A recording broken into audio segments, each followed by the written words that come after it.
my name is Paulina, and I'm the Director of Operations here at Miracle Mile Medical Group. And today we are here in our beautiful new aesthetic room with our aesthetic nurse, Aubrey Mench.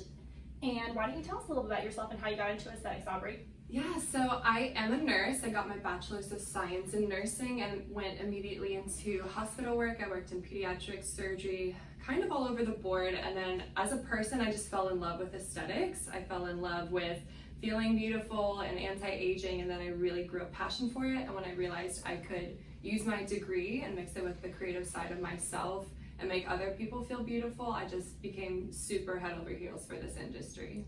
That's awesome. So we've actually had a lot of people in our DMs on Instagram, as well as getting phone calls and wanting to know the differences between Botox and filler. Could you give us a little bit of insight on that? So that's a really great question. Botox and filler are two separate entities. Botox prevents wrinkles by blocking the release of a neurotransmitter that tells a muscle to contract. So if we prevent that signal telling the muscle to contract, we can allow the skin and the muscle to relax. It'll create a smooth appearance, prevent that wrinkle from forming, and you'll look younger and refreshed. Filler is really fun as well. Filler is more for replacing volume. So as we age, we lose fat, bone, and collagen. So if we can replace that, create structure, plump up the lips, create structure with the jawline, cheekbones, that's really what filler does, and it lasts a bit longer. Botox on average will last about 3 months, and your body will actually metabolize it. And then with filler, it lasts anywhere up to several months to a year. That's awesome. So now we know the differences. Another question that a lot of people have been asking is price. So that is a great question. So pricing, Botox we charge by unit, so anywhere from $10 to $15 a unit. Most people... I'm sorry, what does that mean? What does unit mean exactly? Unit. So a unit is how we measure Botox. Dysport is also a neurotoxin, anti-wrinkle that we measure in units. They're very comparable. Botox, anywhere, people depending on their age could require anywhere from 10 to 40 units. It's really patient independent. It's specific to gender. Sometimes males require more. Depends on how strong your muscles are, the look that you're going for. Do you want to be more natural? Do you want to be completely frozen? Dysport is very similar. The only kind of main difference is it's a smaller molecule, so in theory it should kick in faster than Botox. But the units are measured a bit differently. The units will equate to about 3 times as much as Botox, but it will be pretty comparable. So with Dysport, we charge $5 to $7 per unit. With filler, anywhere from $600 to $900 per syringe typically, and it's very dependent on the product that we use. Okay, and so you did mention as well Dysport as well. That is kind of an off-branch of Botox, or why is it called something different if it does the same thing? Correct. So they're the same botulinum toxin. They're both proteins. The difference is the way that it is produced. So Dysport is, like I said, a smaller molecule, and they're owned by 2 separate companies. Botox is owned by Allergan, and Dysport is owned by Galderma. People, some people prefer Botox, some people prefer Dysport. I've tried all of them. I think it's more like apples to oranges. Some people think that Botox no longer works for them and they want to try Dysport. Other people have just used Dysport from the beginning, so they keep it going, but they're very comparable, and it's kind of just what the patient prefers.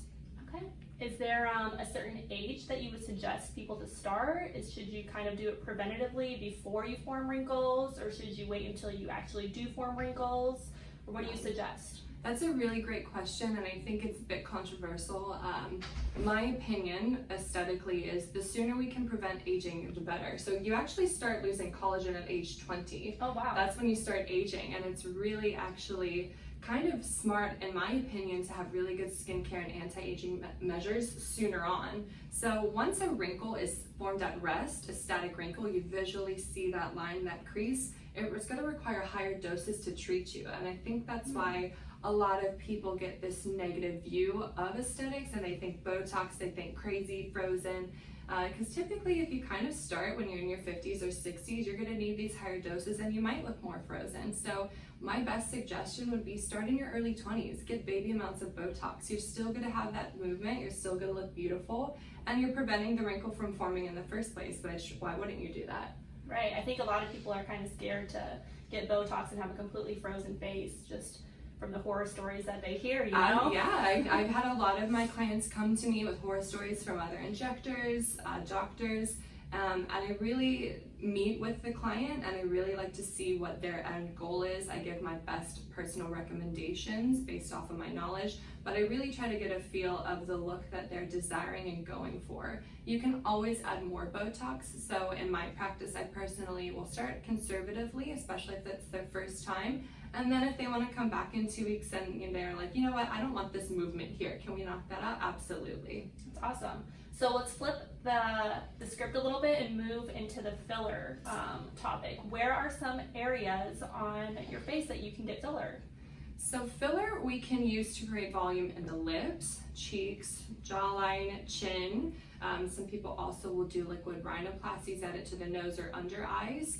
You can think of separating Botox and filler kind of by your face. Botox, think from kind of forehead up, filler from forehead down. There are some off-label uses of Botox, but typically that's an easy way to separate the two products. So my favorite personally are lips to inject. It's really fun, especially as we age, we kind of lose a little bit of lip volume and shape. I love doing cheeks. I think mid-facial aging is one of the first things that happens as we age and we lose volume there, and people would be so surprised how enhancing your cheekbone and structure will really change your whole face and you'll look really young and fresh.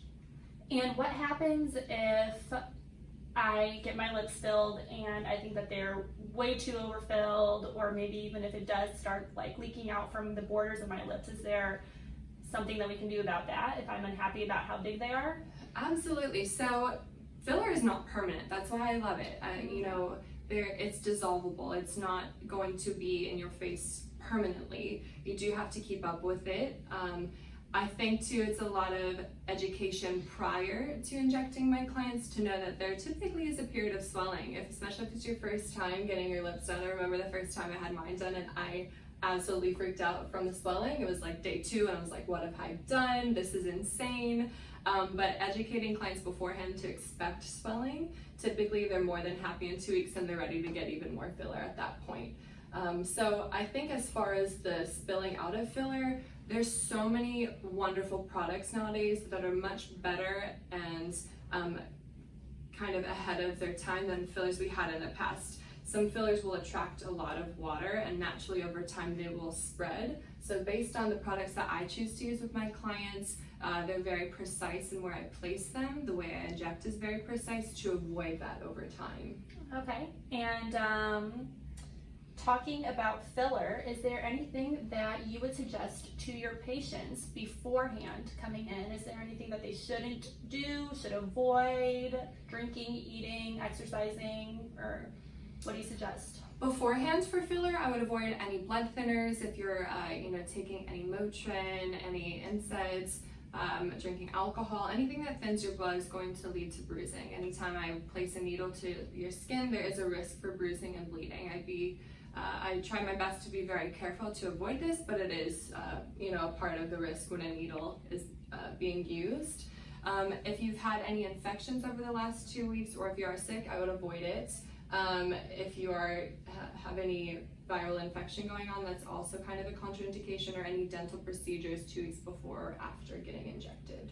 Okay, and you have mentioned that people can come in to get their touch-ups of if they see movement that they don't want. Is it the same with filler, and if so, how often do you recommend for people to come in to get touch-ups, or how long does the filler last?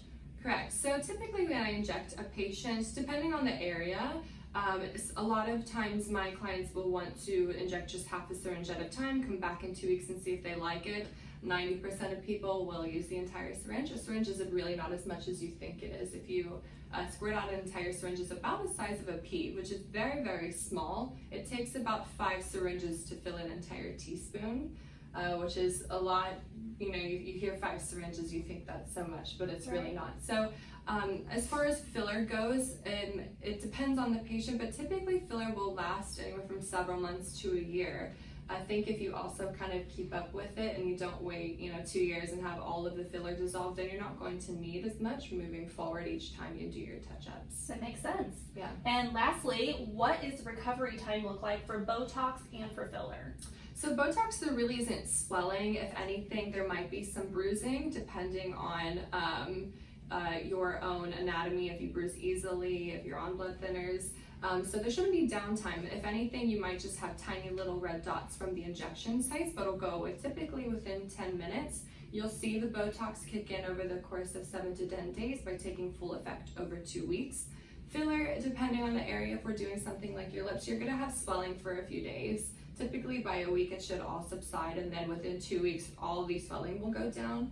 Other areas of filler that are more structural, like cheeks, chin, jawline, shouldn't have too much swelling, but I always tell people typically 2 weeks is a good point before I'd have them come back in and they wanna add more or go from there. And you had also mentioned Dysport, so Dysport should be exactly the same. Dysport is very comparable. Botox. Yeah. Okay. A lot of people, when they refer to anti-wrinkles, will just say Botox in general. I think Botox is the more widely known one. So even when they refer to Dysport, they'll say Botox, but they're both the same anti-wrinkle. Okay. Well, thank you so much for coming in and giving us this insight today. Absolutely. I hope you guys learned so much, and I can't wait to see you guys. So we are located in the SAG-AFTRA building on Wilshire Boulevard, and you can find us at Suite 2 on the ground floor of this building. You can call us to make an appointment. You can follow us on Instagram. Our Instagram account is Miracle Mile Group. Our phone number is 323-433-7744. And how can we find you, Aubrey? Can we find you here? Can we find you on Instagram? Or? I'm here all the time, but certainly you can find me on our Miracle Mile Group Instagram page. I have my own personal Instagram that's aesthetic by Aubrey _. If you want to learn all about aesthetics specifically, then just come follow me, and yeah, it's a good time. We hope to see you guys soon. Bye.